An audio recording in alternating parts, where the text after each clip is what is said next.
최근 인천 송도에서 30대 엄마가 전동 킥보드에 치일 뻔한 어린아이를 보호하다 중태에 빠지는 사고가 있었는데요. 가해자는 면허가 없이 운전을 한 10대들이었습니다. 미성년자 전동 킥보드 사고가 계속되면서 해당 지자체는 전동 킥보드를 금지하겠다고 나섰습니다. 한웅희 기자입니다. 인천 송도의 한 인도. 2명이 함께 탄 전동 킥보드가 아이와 엄마를 향해 속도를 줄이지 않고 달려옵니다. 아이를 보호하려던 엄마는 결국 킥보드에 치여 쓰러집니다. 가해자는 중학생 2명으로 원동기 면허 없이 공유 킥보드를 타다 사고를 냈습니다. 피해자인 30대 엄마는 중태에 빠졌다 기적적으로 의식을 되찾았지만 무면허 전동 킥보드 사고에 대한 문제가 도마에 올랐습니다. 인천에서는 최근 3년간 사망사고 2건을 포함해 매년 70건이 넘는 개인형 이동장치 사고가 발생했습니다.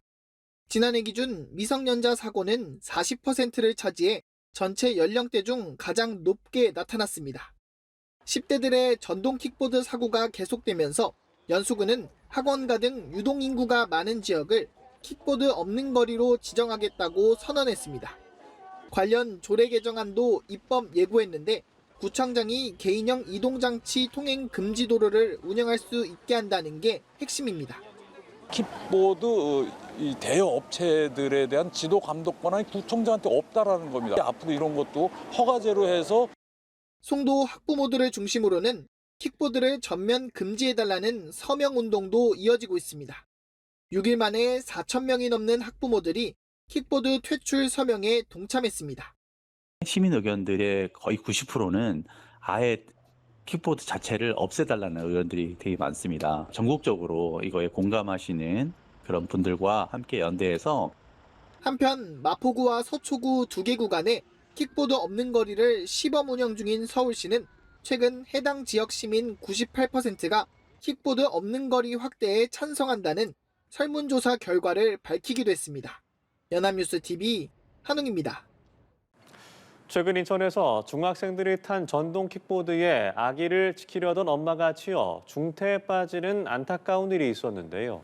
이 같은 킥보드 사고가 늘고 있지만 대여 업체들은 사실상 미성년자의 무면허 운전을 방조해 왔습니다. 경찰이 칼을 빼들었습니다. 신선재 기자입니다. 거리에서 흔히 볼 수 있는 공유 전동 킥보드. 앱을 설치하고 QR코드를 인식시키자 바로 이용 중이라는 문구가 뜹니다.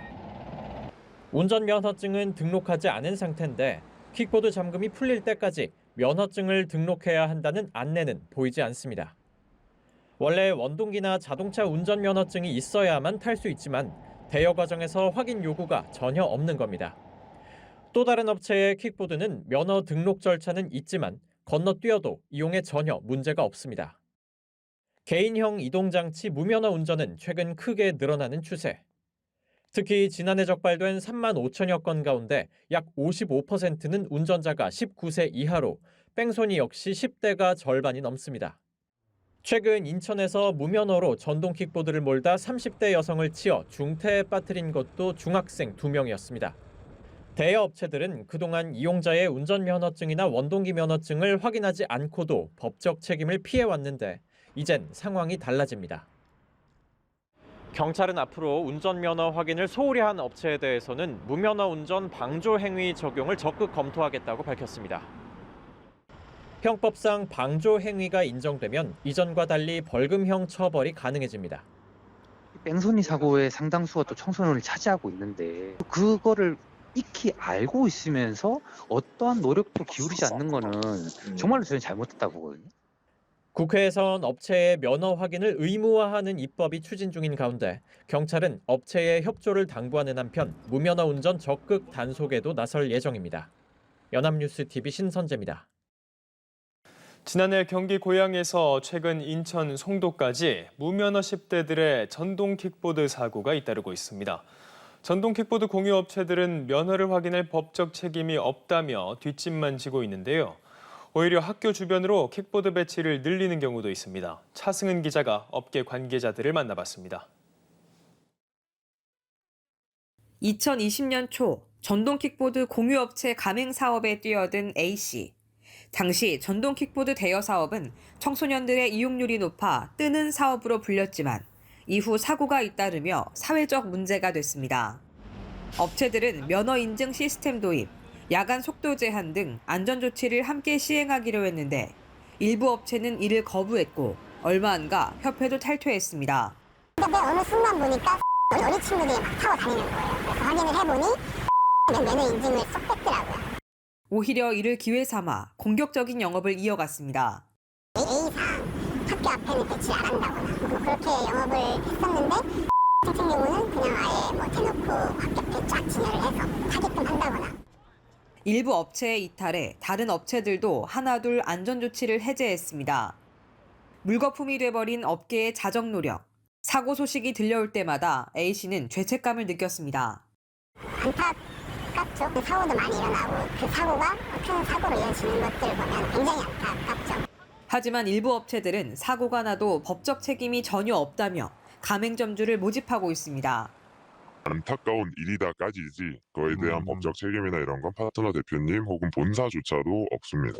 그거를 모두 개인 책임으로 돌리는 겁니다. 결국 법 개정을 통해 전동 킥보드 공유업체에 이용자 면허 확인을 의무화해야 한다는 지적이 나옵니다.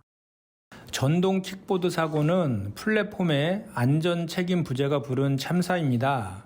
더 이상의 비극을 막기 위해서는 플랫폼 사업자에게도 법적 책임을 명시하는 일명 PM 기본법 통과가 시급합니다. 관련 법안이 수년째 국회에 계류됐다 폐기된 가운데 최근 여야는 공동으로 관련 법안을 발의했습니다. 연합뉴스TV 차승은입니다. 자신도 모르는 사이 공유자전거 구독자가 되었다가 정기결제 피해를 본 사례가 늘고 있습니다. 대부분 팝업 창을 여러 개 띄어 이용자의 구독을 유도하는 업체 수법 때문이었는데요. 송채연 기자입니다. 20대 여성 A씨는 최근 계좌에서 매달 5,900원의 돈이 빠져나가는 것을 발견했습니다. 확인해보니 공유자전거 구독료였습니다. 급한 일이 생겨 단 한 번 이용했을 뿐인데 자신도 모르게 구독이 돼 있던 겁니다. 저도 모르는 상태에서 월간 구독이 시작이 됐더라고요. 어떤 절차를 밟고 하게 됐는지도 제가 명확히 모르는 상태였고 정기결제가 3개월이 됐더라고요. 팝업 창을 여러 개 띄워 이용자의 주의를 분산시킨 뒤 결제를 유도하고 약관이나 해지 버튼을 숨기는 업체도 있었습니다. 창이 너무 많이 뜨는 거예요. 취소하고 누르다 보니까 연간 구독권이 결제가 되었더라고요. 취소를 하려고 전화까지 했더니 한 번 이상 탑승을 하면 구독이 해제가 안 된다고. 최근 5년간 한국소비자원에 접수된 공유 모빌리티 소비자 피해 접수 건수는 2021년 8건에서 올해 8월 73건으로 증가했습니다. 이 중 이용료 환불 거부 사례가 절반가량으로 가장 많았습니다. 문제는 피해가 급증하고 있는데도 제도는 여전히 공백이라는 점입니다.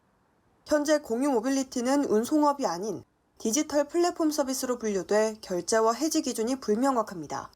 표준 약관을 제정을 해서 널리 유통시키거나 또 이러한 결제 시의 사전 고지 의무 같은 것들을 충실히 하게끔 해서 소비자 피해를 줄이고 공유 모빌리티 산업이 빠르게 성장하고 있는 만큼 소비자 보호 장치 마련이 시급하다는 지적이 나옵니다.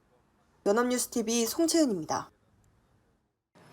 헬멧을 쓰지 않고 무면허로 전동 킥보드를 타던 10대가 경찰의 단속 과정에서 크게 다친 사실이 드러났습니다. 인천 삼산경찰서에 따르면 지난 13일 인천 부평구에서 무면허로 전동 킥보드를 타던 10대 2명이 경찰 단속 도중 넘어져 뒤에 타고 있던 한 명이 외상성 뇌출혈 진단을 받고 열흘간 치료를 받았습니다. 해당 10대 측은 경찰관이 갑자기 튀어나와 과잉 단속을 한 탓이라고 주장했지만 경찰은 미리 정차 지시가 있었다고 밝혔습니다.